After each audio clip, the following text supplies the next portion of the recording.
번역 사도신경으로 신앙 고백하겠습니다. 저는 전능하신 아버지 하나님 천지의 창조주를 믿습니다. 저는 그분의 유일하신 아들 우리 주 예수 그리스도를 믿습니다. 그분은 성령으로 잉태되어 동정녀 마리아에게서 나시고 본디오 빌라도에게 고난을 받아 십자가에 못 박혀 죽으시고 장사된 지 사흘 만에 죽은 자 가운데서 다시 살아나셨으며 하늘에 오르시어 전능하신 아버지 하나님 우편에 앉아 계시다가 거기로부터 살아있는 자와 죽은 자를 심판하러 오십니다. 저는 성령을 믿으며 거룩한 공교회와 성도의 교제와 죄를 용서받는 것과 몸의 부활과 영생을 믿습니다. 아멘. 거룩하신 하나님 아버지 감사합니다. 간밤에도 편히 쉬게 해주시고 새벽에 기도하는 자리에 불러주시니 감사합니다. 이 시간 저희들 마음 중심으로 주님을 경외하게 하여 주시옵소서. 예수님 이름으로 기도드리옵나이다. 아멘. 찬송가 176장입니다.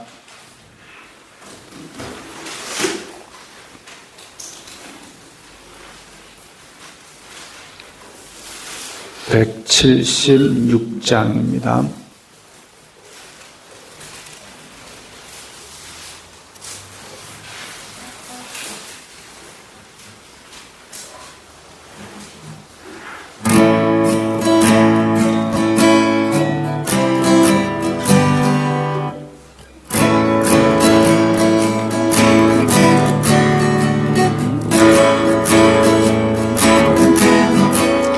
주 어느 때 다시 오시는지 하늘이가 없으니 등 밝히고 너는 깨어있어 주를 발견하주라.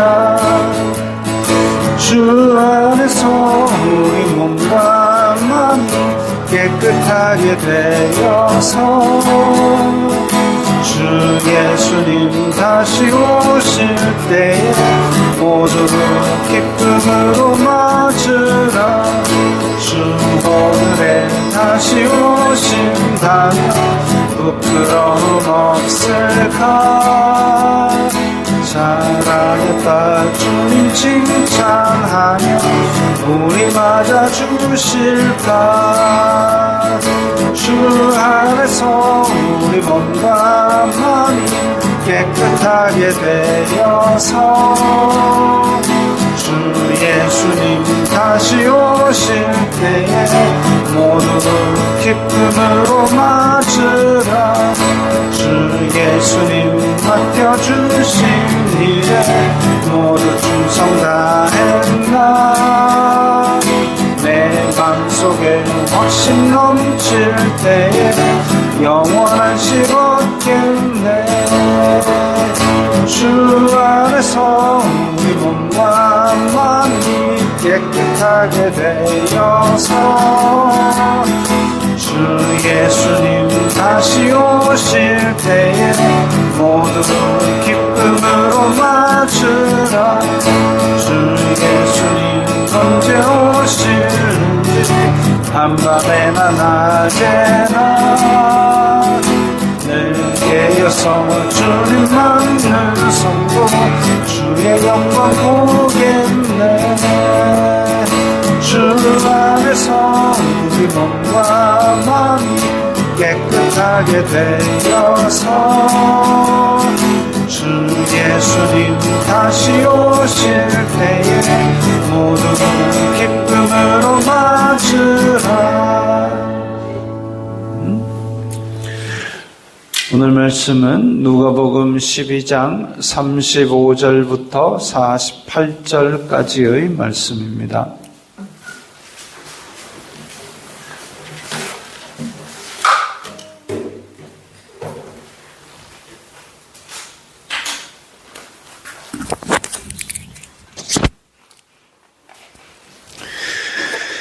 누가복음 12장 35절부터 48절까지의 말씀 함께 읽겠습니다. 허리에 띠를 띠고 등불을 켜고 서 있으라. 너희는 마치 그 주인이 혼인집에서 돌아와 문을 두드리면 곧 열어주려고 기다리는 사람과 같이 되라. 주인이 와서 깨어 있는 것을 보면 그 종들은 복이 있으리로다. 내가 진실로 너희에게 이르노니 주인이 띠를 띠고 그 종들을 자리에 앉히고 나와 수종들리라. 주인이 혹 2경에나 혹 3경에 이르러서도 종들이 그같이 하고 있는 것을 보면 그 종들은 복이 있으리로다. 너희도 아는 바니 집주인이 만일 도둑이 어느 때에 이를 줄 알았더라면 그 집을 뚫지 못하게 하였으리라. 그러므로 너희도 준비하고 있으라. 생각하지 않은 때에 인자가 오리라 하시니라. 베드로가 여짜오되 주님께서 이 비유를 우리에게 하심이니까 모든 사람에게 하심이니까? 주님께서 이르시되 지혜 있고 진실한 청지기가 되어 주인에게 그 집 종들을 맡아 때를 따라 양식을 나누어 줄 자가 누구냐? 주인이 이를 때에 그 종이 그렇게 하는 것을 보면 그 종은 복이 있으리로다. 내가 참으로 너희에게 이르노니 주인이 그 모든 소유를 그에게 맡기리라. 만일 그 종이 마음에 생각하기를 주인이 더디 오리라 하여 남녀 종들을 때리며 먹고 마시고 취하게 되면 생각하지 않은 날 알지 못하는 시각에 그 종의 주인이 이르러 엄히 때리고 신실하지 아니한 자의 받는 벌에 처하리니 주인의 뜻을 알고도 준비하지 아니하고 그 뜻대로 행하지 아니한 종은 많이 맞을 것이요 알지 못하고 맞을 일을 행한 종은 적게 맞으리라. 무릇 많이 받은 자에게는 많이 요구할 것이요 많이 맡은 자에게는 많이 달라 할 것이니라. 아멘. 자, 이전의 말씀에서 무슨 탐욕을 버리고 그리고 염려하지 말라. 믿음을 준비하라.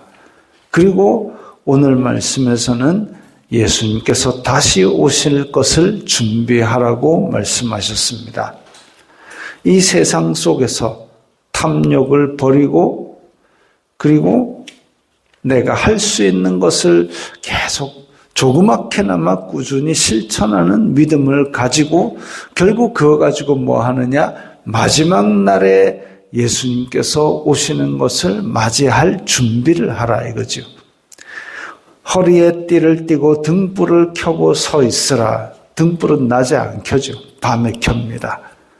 허리에 띠를 띠라는 얘기는 언제 움직여도 괜찮은 상태로 만들어 놓으라는 거죠.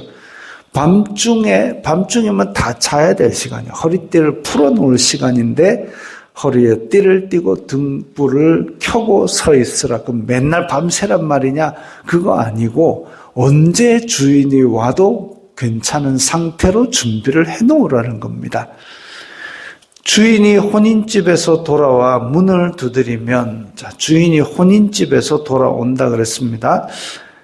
그 앞에서 슬기로운 처녀 비유, 열처녀 비유, 슬기로운 5은 기름을 준비하고 아니고, 자, 그때에 밤늦게 신랑이 와서 신랑이로다 했을 때에 불을 켜놨는데 기름이 떨어질 정도로 아주 어둠이 짙고 밤이 길어졌는데도 불구하고 신랑이 안 오고 있으니까 다 지쳐 다 졸며 잘새 신랑이로다 하니까 일어나서 부랴부랴 신부들이 불을 찾았는데 어떤 신부들은 기름이 없다 이랬습니다. 준비한 기름을 다 썼다 이거죠. 그래서 슬기로운 처녀들은 기름을 준비했기 때문에 그 혼인잔치에 들어갔다까지 나왔습니다. 그러면 그 혼인잔치에 손님으로 갔는데, 혼인집에 손님으로 갔다 그러면은 이미 그 시간이 꽤 지난 것을 보고 돌아오니까 시간도 엄청나게 더 늦은 밤이지요. 그러면 그때까지 종은 뭐 하고 있느냐? 이제 그때까지 깨어 있어야 되는데 종인 입장, 신부의 입장과 종의 입장은 또 형편이 다르죠. 문을 땅땅 두드리면서 야, 나 주인이다, 문 열어라 했을 때는 종은 지체 없이 가서 문을 열어야 되고 주인을 맞이해야 되고, 주인이 뭐 발 씻을 물 내와 이러면 내와야 되고, 그때 상 차려 이러면 차려야 되고, 그런 준비가 된 상태가 종의 상태입니다. 그러니까 허리에 띠를 띠고 있는 거죠. 불을 켜놓고 허리에 띠를 띠고. 그런데 그렇게 준비가 잘 되어 있으면 주인이 기분 좋아하는 겁니다. 기분 좋아서 종들아 수고했다. 지금 결혼식에서 왔기 때문에 기분 좋거든요. 근데 그렇게 2경에나 3경에 이르러서도 종들이 그와 같이 하고 있는 것을 보면 종들은 복이 있다. 아까 37절 끝에 보면 주인이 띠를 띠고 그 종들을 자리에 앉히고 나와 수종들리라. 사실 수종들은 주인이 어디 있겠습니까? 그러나 기분이 너무 좋아가지고 그렇게 종들 대접을 예를 들면 보너스를 준다든지 그렇게 할 수 있는 거죠. 그리고 마지막 날에 예수님께서 다시 오실 때에 준비를 잘 하고 깨어 있는 성도들에게 기쁨으로 맞이하고 상급을 주시는 그런 모습이 바로 종들을 앉히고 수종드는 겁니다. 주인은 종들을 수종들 일이 없습니다. 인간사에서는 그런 일은 없는 거죠. 그러나 예수님께서 다시 오셔서는 너무 기뻐하시면서 잘하였도다 착하고 충성된 종들아 하고 그들에게 큰 상급을 내려주시는 겁니다. 2경에나 3경에 이르러서 밤이 깊어서 이 참 너도 나도 다 풀어질 시간이 되는데도 불구하고 여전히 깨어서 등불을 켜고 있다면 그 종은 칭찬받아 마땅하죠. 39절 40절 주인이 도둑이 어느 때에 이를 줄 알았더라면 그 집을 뚫지 못하게 하였으리라. 인자도 예수님이 다시 오시는 것도 이렇게 어느 때에 이를 줄 알지 못한 그때에 오신다 그랬습니다. 예전에 나왔던 영화 중에 무슨 이정재가 일본 순사로 나와가지고 구멍이 2개지요 하는 게 있습니다. 그 일본 순사 짓을 아주 악랄하게 했던 그 사람에게 그 독립군 했던 사람들이 너 왜 우리를 배신하고 거기에 붙었니? 그러니까 이 사람이 하는 얘기가 나 해방될 줄 몰랐지. 해방될 줄 몰랐지. 그래가지고 마치 진짜 이 식민 통치가 영원히 계속될 것 같은 그런 절망 속에서 자기의 살 길을 그렇게 찾은 겁니다. 그런데 그것이 결국은 자기를 죽음으로 몰고 간 거죠. 마찬가지로 예수님께서 다시 오시는 것이 야야야 도저히 안 오시는갑다라고 절망하고 그 시간이 더 지날 때에 그때에 오십니다. 언제인지는 아무도 모르지요. 오직 아버지만 아신다 그랬는데 그걸 굳이 인간적으로 계산 따박따박 해가지고 그 짧은 소견으로 계산해가지고 언제 오신다라고 얘기했던 사람들 이때까지 다 틀렸습니다. 언제까지 오신다라는 얘기를 한 사람들은 그 날짜를 가지고 결국 자기 이익을 추구한 거죠. 왜? 해방될 줄 몰랐다 이거죠. 그래서 억지로 그걸 계산하려는 그 날짜 계산하는 게 그렇게 중요하면 너희들 날짜 계산해가지고 그 날짜 되거든 믿어라 이렇게 하셨겠죠. 그거 아니고 그 날짜는 오직 아버지만 아신다라고 말씀하신 거는 그거 알려고 애쓰지 말아라는 거죠. 근데 그러면 아이고 모르고 살자 아니고 징조를 보고 대충은 알아라라고 말씀을 하셨습니다. 말세에 사랑이 식어지고 그리고 믿음조차도 흔들려 갈 때에 갈수록 예수 그리스도의 이름을 믿거나 전하기가 어려워지고 그런 징조들이 계속 있어질 때에 그때에 생각지도 않은 때에 오리라. 즉 우리가 살아가고 있을 때에 점점 더 세상의 육신의 정욕, 안목의 정욕, 이생의 자랑이 완전히 지배를 하고 양심도 없고 예수 그리스도를 믿는 믿음 지키기도 어려워질 정도로 박해도 더 심해질 때에 그때에 오실 겁니다. 이 오신다는 그 믿음을 우리는 결코 버리지 말고 붙들어야 되는 거죠. 생각지도 않은 때에 오실 것이기 때문에 지혜 있고 진실한 청지기가 되어 청지기라는 거는 이제 주인의 재물과 이런 것들을 맡아서 총괄하는 그런 종입니다. 그럴 때에 그 집 종들을 맡아 때를 따라 양식을 나누어 줄 자가 누구냐. 그래서 진실한 청지기, 이것을 주인 것을 내가 삥땅 쳐서 내가 부자가 되고 이런 짓, 예전에 사울의 종 중에 하나가 그렇게 자기가 삥땅 쳐가지고 아주 종도 많이 거느리고 재산도 많이 거느리고 그렇게 지내고 있었던 그런 기록이 있습니다. 사울 왕의 종이. 그래서 다윗 시절에 무비보셋을 자기가 또 건사하려다가 뭐 이렇게 또 이상하게 또 이상한 짓들을 하고 다윗과 무비보셋을 또 이간질하고 하여튼 그런 그건 지혜 있고 진실한 청지기가 아니라 아주 사기꾼 같은 놈이죠. 때를 따라 양식을 나누어 줄 자가 누구냐? 종에게 맡긴 것은 자기가 삥땅 쳐가지고 그 부자가 되고 그러라고 한 게 아니라 때를 따라 양식을 나누어 줘서 집안 전체가 잘 돌아가도록 하라는 거죠. 왜냐하면 그걸 맡은 게 자기이기 때문에. 이집트 땅에서 요셉이 그러했지 않습니까?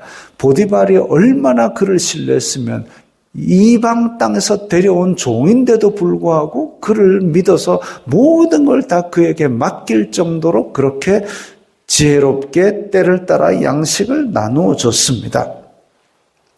그러면 요셉이 그게 자기 게 아니니까 자기 게 아니니까 자기는 부자가 아닌 겁니까? 아니지요. 모든 고난이 일단 자기에게 있기 때문에 좌지우지할 수 있습니다. 먹고 사는데 지장이 없습니다. 입는데 지장이 없습니다. 그러면서 자기에게 맡겨진 고난을 자기 일에 잘 쓰니까 칭찬을 받은 거죠. 그것과 똑같습니다. 우리에게 맡겨진 것이 때로는 2달란트, 때로는 5달란트, 적을 수도 많을 수도 있지만 그걸 왜 주셨는지, 뭐 하라고 주셨는지를 생각하고 그 목적에 맞게 자기 일에 충성을 하는 것이 우리에게 맡겨진 사명입니다. 아, 이건 내 건데 하고 빼돌려가지고 내가 어떻게 내 욕심을 챙기려는 순간 우리는 지혜로운 종에서 벗어나는 겁니다. 그래서 45절에 만일 그 종이 주인이 더디 오리라 생각하고 종들을 때리고 자기가 먹고 마시고 취하고 주인의 것으로 자기가 기분 내고 자기가 다른 사람을 멸시하고 그렇게 하게 되면 46절에 엄히 때리고 신실하지 아니한 자의 받는 벌에 처하리니 왜?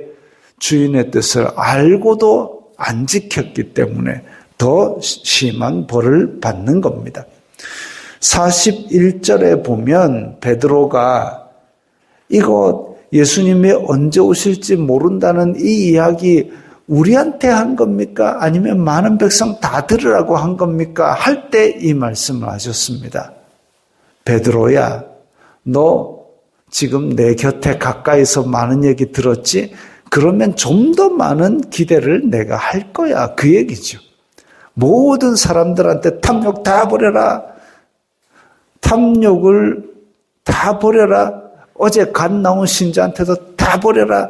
이렇게 강하게 요구하지는 않으십니다. 믿음이 연약한 자에게는 조금만 요구하시고, 그래도 옆에서 듣고 3년을 제자라고 따라다녔으면 적어도 이 정도는 해라라는 그런 기대치가 더 커지는 거죠.